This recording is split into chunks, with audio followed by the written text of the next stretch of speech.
इस वीडियो में मेरी किताब पाठ की अभ्यास पुस्तिका को पूरा करेंगे।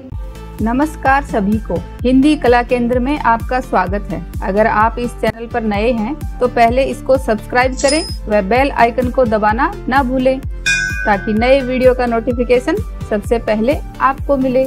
बच्चों, इस पाठ को अच्छी तरह से समझने के लिए पाठ का अर्थ व इसके अभ्यास प्रश्नों को आप मेरे इस वीडियो में देख सकते हो, जिसका लिंक नीचे दिया हुआ है। अभ्यास पुस्तिका को पूरा करने से पहले इस पाठ का एक बार रिवीजन कर लेते हैं ताकि आगे उत्तर देने में आसानी रहे। तो पाठ का नाम है मेरी किताब। माँ ने वीरू को एक संदेश देकर अपनी बहन के पास भेजा। मौसी ने प्यार से वीरू को अंदर बुलाया और बैठक में ले गई। बैठक में कदम रखते ही वीरू अचरज से ठिठक गई। उसने सोचा, बाप रे, इतनी सारी किताबें। ये देखो, वीरू को इतनी सारी किताबें देखकर आश्चर्य हुआ। वहां नीचे से ऊपर तक किताबों से भरे खानों वाली 2 लंबी दीवारें थी। वह आंखें फाड़े देखती रही।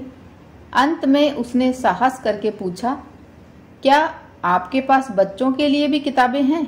मौसी ने कहा, हाँ, यह देखो, ये वाला खाना और ये वाला। वीरू ने हैरानी से कहा, इतनी ढेर सारी किताबें, मेरे पास तो इतनी किताबें नहीं है। मौसी ने कहा, यदि तुम चाहो तो मैं पढ़ने के लिए तुम्हें कुछ किताबें दे सकती हूँ। तुम्हें किस तरह की किताबें सबसे अधिक पसंद है? वीरू ने धीरे से कहा, मुझे मालूम नहीं। यानी वीरू को अपनी पसंद का पता ही नहीं है कि उसको किस तरह की किताबें चाहिए।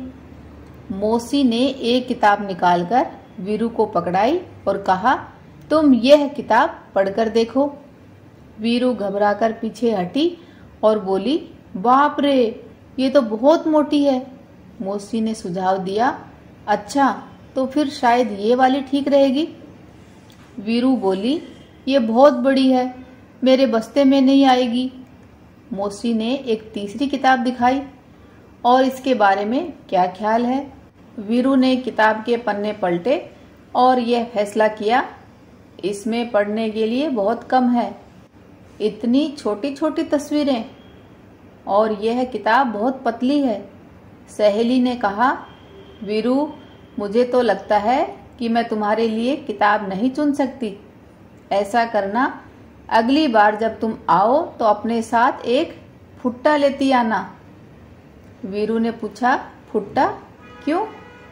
मौसी ने हंसकर कहा, तुम्हें जितनी मोटी किताब चाहिए तुम नाप कर ले लेना, ठीक है ना? तो बच्चों, आप समझ गए ना, फुट्टा क्या है? स्केल है जिससे आप नाप सकते हो। वीरू ने माँ के भेजे हुए कागज को मेज पर रखा और भाग खड़ी हुई। अब इस पाठ की अभ्यास पुस्तिका को पूरा करते हैं। शब्दों के अर्थ जानो और याद करो। संदेश का अर्थ क्या है? खबर, बैठक, बैठने का कमरा, गेस्ट रूम। सुझाव, सलाह। अचरज, आश्चर्य या हैरान। साहस का अर्थ है हिम्मत। मालूम का अर्थ है पता होना। नीचे लिखे प्रश्नों के उत्तर लिखो। माँ ने वीरू को कहाँ भेजा? तो माँ ने वीरू को अपनी बहन के पास भेजा। वीरू क्या देखकर अचरज से ठिठक गई? वीरू इतनी सारी किताबें देखकर अचरज से ठिठक गई। वीरू को किस बारे में मालूम नहीं था? वीरू को मालूम नहीं था कि उसे किस तरह की किताबें पसंद हैं। तो अगर बच्चों आपको पता है कि आपको किस तरह की किताबें पसंद आती हैं, तो वो बात मुझे कमेंट बॉक्स में लिखकर बताना कि आप किस तरह की किताबों को पसंद करते हैं। वीरू घबराकर पीछे क्यों हट गई? वीरू घबराकर पीछे हट गई क्योंकि वह किताब बहुत मोटी थी, तो वह किताब की साइज देखकर पीछे हट गई। मौसी ने वीरू से अगली बार क्या लाने को कहा? तो मौसी ने वीरू को अगली बार अपने साथ फुट्टा लाने को कहा। तुम्हें किस प्रकार की किताबें पसंद है? उस पर सही का निशान लगाओ। तो ये बच्चों आप अपनी पसंद के अनुसार लगाओ। जैसे मुझे कार्टून कॉमिक्स की किताबें पसंद हैं। आपको अगर कहानियों की किताबें पसंद है तो यहाँ सही का निशान लगाओ। या अपने स्कूल की किताबें पसंद है तो यहाँ पर सही का निशान लगाओ। उल्टे अर्थ वाले शब्दों पर गोला लगाओ। अंदर का क्या होगा? बाहर, एकदम उससे उल्टा, क्योंकि भीतर का अर्थ भी अंदर ही है तो हमें इसके विपरीत अर्थ वाले शब्द पर गोला लगाना है। तो ऐसे ही पास का उल्टा क्या होगा? दूर, अंत का शुरू, पसंद का नापसंद, अधिक का कम। किसने अपने मन में सोचा अथवा किसने कहा बाप रे इतनी सारी किताबें? तो ये बात वीरू ने अपने मन में सोची। हाँ, ये देखो, ये वाला खाना और ये वाला। तो ये बात मौसी ने वीरू को बताई थी। मेरे पास तो इतनी किताबें नहीं है, ये बात किसने कही? वीरू ने। तुम यह किताब पढ़कर देखो। तो ये बात मौसी ने कही। मुझे तो लगता है कि मैं तुम्हारे लिए किताब नहीं चुन सकती। तो ये बात भी मौसी ने कही। अनेक शब्दों के लिए एक शब्द छांटकर लिखो। तो जैसे बच्चों, आपने भी इतनी सारी किताबें अपने स्कूल में जरूर देखी होगी, तो उसको क्या बोलते हो? पुस्तकालय, जहां पर ढेर सारी पुस्तकें रखी जाती हैं। तो वैसे ही हमें भी अनेक शब्दों के लिए एक शब्द बताना है। जहां ढेर सारी पुस्तकें रखी जाती हैं वो क्या कहलाता है? पुस्तकालय। जहां बच्चे पढ़ने जाते हैं वह पाठशाला। जहां पर रोगी का इलाज होता है अस्पताल। जो हमें पढ़ाता है अध्यापक। जहां ढेर सारे पशु पक्षी रहते हैं वो क्या कहलाता है? चिड़ियाघर। तुम्हारी हिंदी की किताब का नाम क्या है? तो ये बच्चों, आपको अपनी हिंदी की किताब का नाम बताना है जो सबसे ऊपर लिखा हुआ है। किताब का नाम है रिमझिम। इसमें कितने पाठ हैं? तो इसमें कुल 15 पाठ हैं। और कौन सा पाठ तुम्हें सबसे अच्छा लगा उसका भी नाम लिखो। तो ये आप अपनी पसंद के अनुसार बताओ। जैसे मुझे दोस्त की मदद पाठ सबसे अच्छा लगा।